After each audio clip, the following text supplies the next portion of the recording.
समय पे सारा काम संपन्न हो रहा है, हर आदमी सहयोग कर रहा है। पशुपालन एवं चिकित्सा पे आपने मुझे बोलने का मौका दिया, शांत रहे, उसके लिए धन्यवाद। बहुत महत्वपूर्ण मुद्दा था आज कृषि का और पशुपालन और चिकित्सा का। सुबह से लेकर अभी तक पक्ष और विपक्ष के सम्मान्य सदस्यों ने अच्छे अच्छे विचार भी साझा किए। मैं माननीय मंत्री जी से निवेदन करूंगा कि मृदा स्वास्थ्य कार्ड, उसकी जो दुर्गति इस प्रदेश के अंदर जो हो रही है, उसके अंदर कोई ना कोई ठोस कार्य योजना बनाने की बहुत बड़ी आवश्यकता है।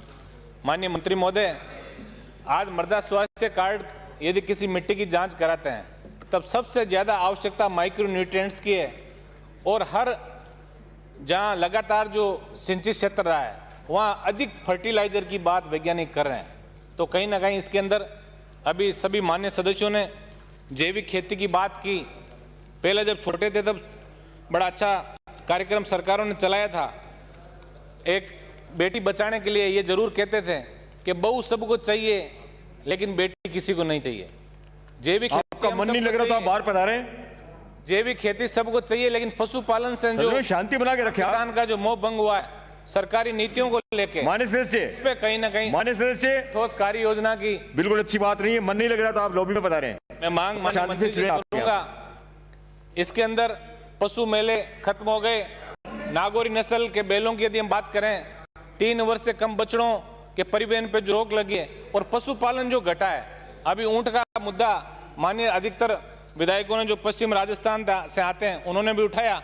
इन सब बातों पे कहीं ना कहीं ठोस कार्य योजना यदि सरकार बनाती है तो हम निश्चित रूप से ये एक मैसेज जनता के अंदर जाएगा कि हम किसानों के प्रति कहीं ना कहीं गंभीर हैं। माननीय सभापति महोदय, कस्टमर हायरिंग सेंटर की बात करें तो मैं मंत्री जी विराजमान हैं, मैं आपसे ये निवेदन करूंगा कि इसके अंदर प्रदेश की समस्त सहकारी संस्थाएं जो है उनको कहीं ना कहीं कृषि विभाग के साथ जोड़िए। रिक्त पदों की बात सब कर रहे हैं, लेकिन सिर्फ पद भरने के बाद कार्य कुशलता की बात कौन करेगा? अभी आपके विभाग ने मुझे एक प्रश्न के जवाब में, मेरे खियूंसर विधानसभा का प्रश्न था और उसमें मैंने पूछा कि कृषि पर्यवेक्षकों के कितने पद रिक्त हैं, तो उसका उत्तर आया एक में 23, फिर जिसने RTI लगाई उसमें आया 38, और जो एक लेटर और लिखा उसमें आया 44। तो कहीं ना कहीं जो कृषि के बड़े अधिकारी जो बैठे हैं उनकी कहीं ना कहीं अपने को लाइबिलिटी फिक्स करने का मैं माननीय मंत्री महोदय से निवेदन करूंगा। उन्नत बीज, जो मिनी किट की बात अधिकतर माननीय सदस्यों ने कही, मिनी किट की जो क्वालिटी है उसको लेके पूरा प्रदेश हमेशा चिंतित रहा है। हर समाचार पत्रों के माध्यम से भी ये बात उठती है, और बीज उत्पादकता के जो भी कार्यक्रम जो चल रहे हैं उसके अंदर भारी अनियमितता है। मंत्री जी, मैं आपसे मांग करूंगा कि इस मामले को आप ठोस कार्रवाई ऐसे लोगों के खिलाफ जरूर करें।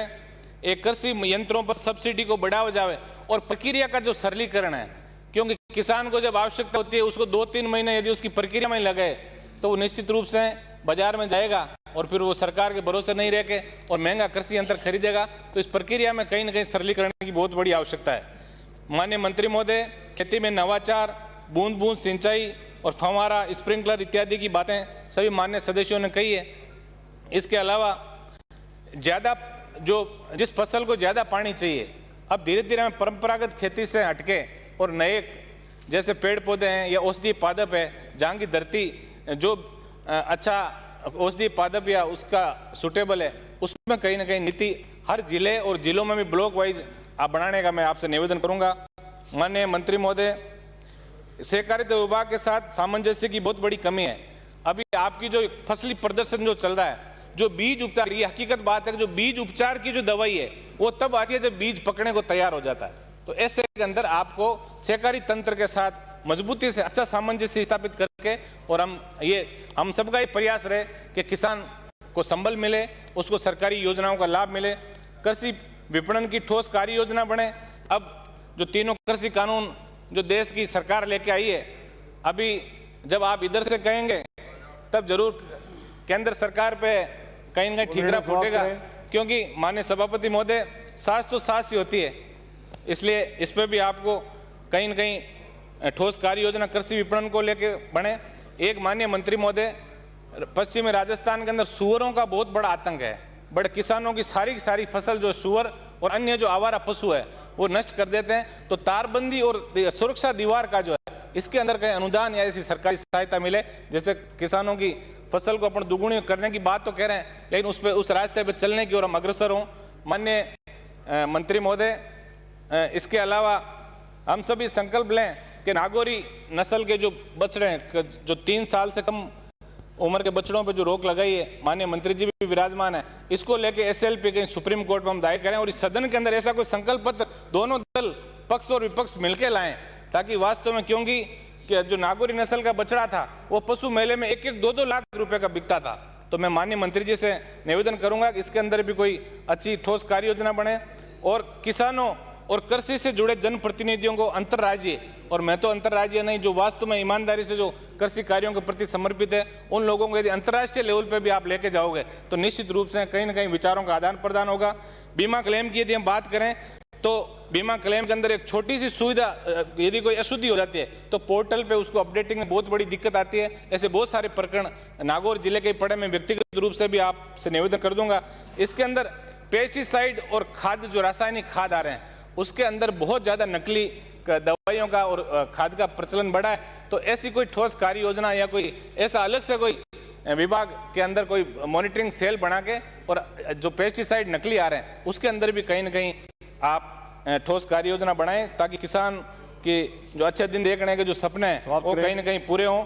माननीय सभापति महोदय, 120 जो एफपीओ की बात यदि कर रहे हैं, पुराने गणेश गोगरा, सहकारिता मंत्री जी बैठे हैं, एपीओ की बजाय यदि हम सहकारी तंत्रों और केवीएस को मजबूत करके किसानों को उनसे जोड़ा जाए तो निश्चित रूप से किसानों को अच्छे दिन देखने को मिलेंगे। आपने मुझे बोलने का मौका दिया, उसके लिए बहुत बहुत धन्यवाद। धन्यवाद सभापति महोदय, आपने मुझे मांग संख्या 3739 पे बोलने का मौका दिया। सभापति महोदय, देश को आजाद कराया भगत